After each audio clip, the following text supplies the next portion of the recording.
بسم اللہ الرحمن الرحیم۔ تو سامعین گرامی، سرکار فضائے عالیہ کا اپنے مالکوں کے ساتھ روٹیاں دینے والا یہ عمل میرے اس مالک و مختار کو کوئی ایسا پسند آیا کہ پھر اس نے سورہ دہر میں جہاں اپنے نمائندگان کو مالک جنت بنایا، وہاں ان فضائے عالیہ کو بھی جنت میں حصہ دیا اور مالکوں ہی کی رضا سے دیا۔ اب یہ بولا جاتا ہے کہ وہ جو دہلیز بطول العذراء پر مانگنے کے لیے یتیم، مسکین اور اسیر آیا کرتے تھے، وہ در حقیقت ملائکہ خدا تھے۔ وہ کوئی دنیا والے مسکین، یتیم، اسیر نہ تھے۔ اب ملائکہ تو کھاتے ہی نہیں، جب وہ کھاتے نہیں تو پھر مانگنے کیوں آتے؟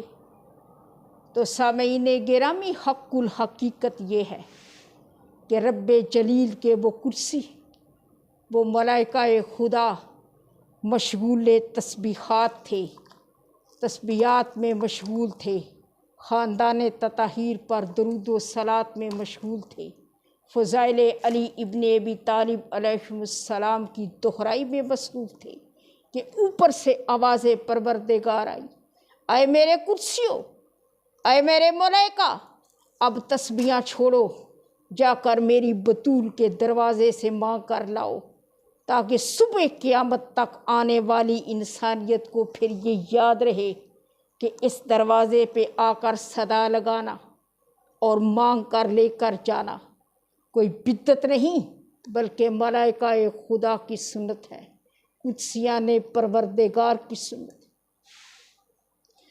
تو سامعین گرامی، یہ وہ مختومہ عالیہ ہے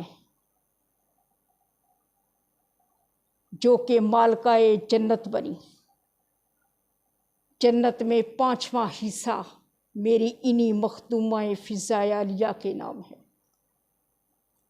کیونکہ عرش معلیٰ پر مسلسل 3 روز تک جو روٹیاں جاتی رہیں وہ کل 5 روٹیاں بنی، اور ان میں 5ویں روٹی میری انہی مختومہ کی تھی۔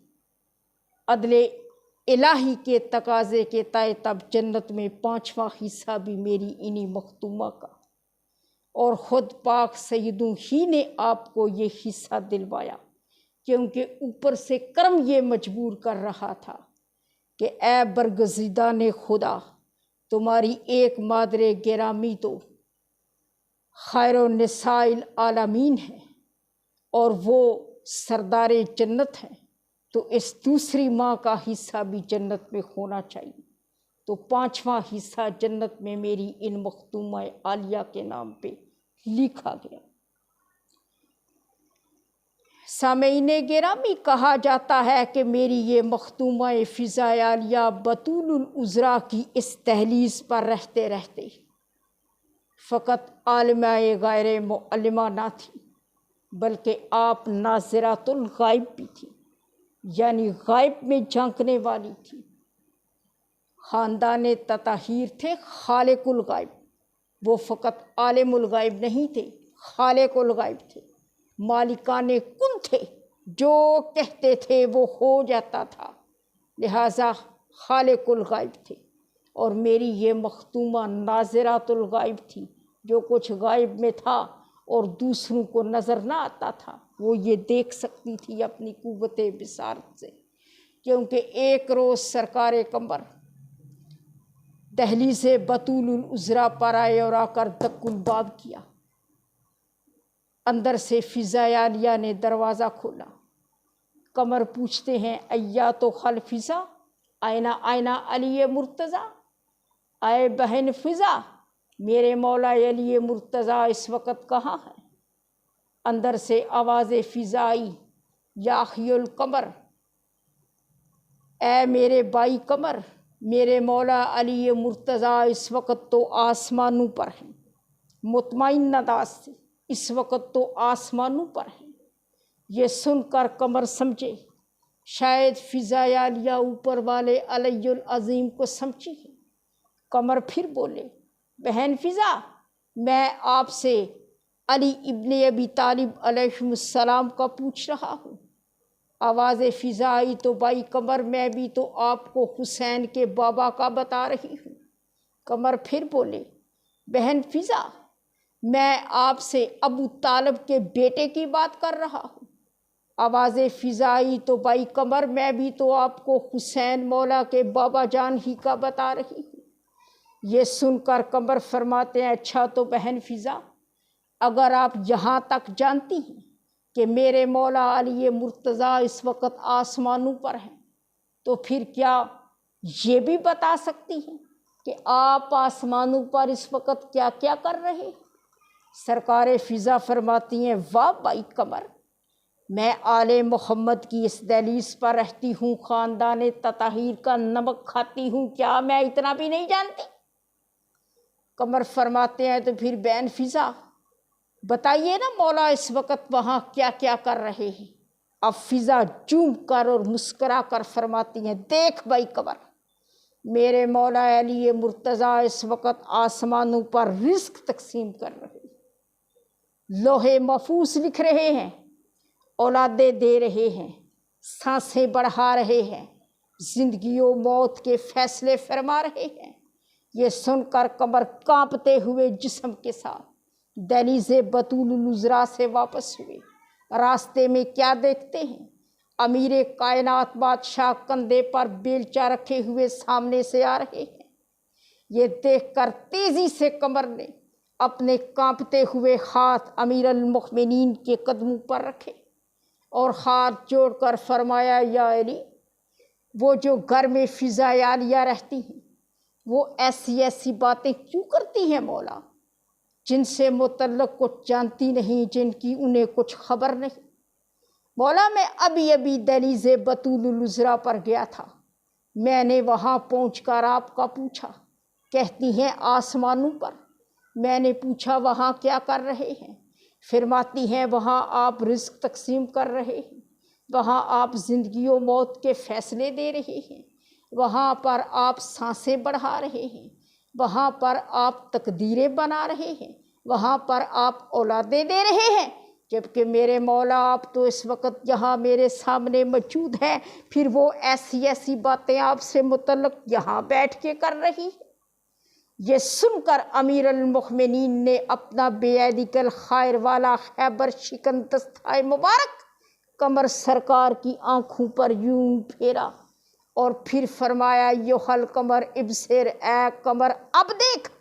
اب جو سرکار قمر نے آسمان اول پر دیکھا تو علی تھے، آسمان دوئم پر دیکھا تو علی تھے، آسمان سوئم پر دیکھا تو علی تھے، آسمان چہارم پر دیکھا تو وہاں بھی علی تھے۔ کہیں آپ فرشتوں کو نمازیں پڑھا رہے تھے، کہیں روح خلق کر رہے تھے، کہیں لوح محفوظ لکھ رہے تھے، کہیں اولادوں کا تعین فرما رہے تھے، کہیں زندگی و موت کے فیصلے دے رہے تھے۔ یہ دیکھ کر قمر سرکار نے اپنی پگڑی اتار کر امیر المؤمنین کے مبارک قدموں میں رکھی اور ہاتھ جوڑ کر فرمایا، یا علی، آپ کے در کی کنیزی وہ بھی کرتی ہیں، غلامی میں بھی کرتا ہوں۔ مولا علی ولی اللہ وہ بھی پڑھتی ہیں، قرار علی ولی اللہ میں بھی رکھتا ہوں۔ وجہ کیا ہے؟ وہ یہاں بیٹھ کر یہ سب کچھ دیکھ رہی ہیں کہ عرش معلیٰ پر اس وقت کون کیا کچھ کر رہا ہے۔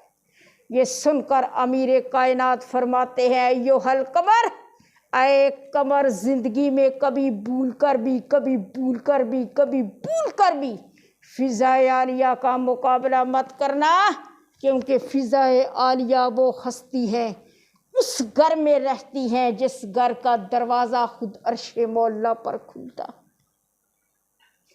تو سامعین گرامی، اسی طرح ایک روایت میں ہے کہ سرکار سلیمان محمدی دروازہ بطول العذراء پہ آتے ہیں، آ کر دق الباب کرتے ہیں، اندر سے فضا عالیہ آتے ہیں، دونوں میں تکرار شروع ہوتی ہے۔ سلیمان فرماتے ہیں، اے بہن فضا، کیا بات ہے؟ آپ جب بھی گفتگو فرماتی ہیں تو ہمیشہ آپ کے لہجے میں افضلیت ہوتی ہے، برتری ہوتی ہے۔ یہ سن کر فضا عالیہ فرماتی ہیں، تو اے بھائی سلیمان، لا شکا فیہ، افضل من کا، اس میں شک ہی کیا ہے کہ میں فضا آپ سے افضل ہوں؟ سلیمان فرماتے ہیں اے بہن فضا، دیکھیں نا، اس در کی اگر کنیزی آپ کرتی ہیں تو غلامی میں بھی کرتا ہوں۔ پاک حسنین اگر آپ کو اماں جان کہتے ہیں تو مجھے نانا جان کہتے ہیں۔ میں انہیں باہر کھلاتا ہوں تو آپ انہیں اندر سلاتے ہیں۔ آپ کی ڈیوٹی گھر کے اندر ہے، میری ڈیوٹی گھر سے باہر ہے۔ جب ہمارا عہدہ ایک ہے تو پھر یہ افضلیت کیسی، پھر یہ برتری کیسی؟ اب جانتے سلیمان بھی تھے بحاظل فضا کے فضا کیا ہے، اور جانتی فضا بھی تھیں بحاظل سلیمان، سلیمان محمدی کیا ہے۔ یہ گفتگو، یہ تکرار تو فقط ہم جیسوں کی سمجھ بوجھ کے لیے کرتے تھے۔ تو یہ سن کر فضا عالیہ فرماتی ہیں ارے بھائی سلیمان، آپ بھول گئے، میں تو اس چار دیواری کے اندر اس چہرے کی زیارت بھی کرتی ہوں جس کی سوائے خدا کی، سوائے الہ کے اور کوئی کر ہی نہیں سکتا، یعنی چہرہ بطول العذراء اسلام علیہ خاکی۔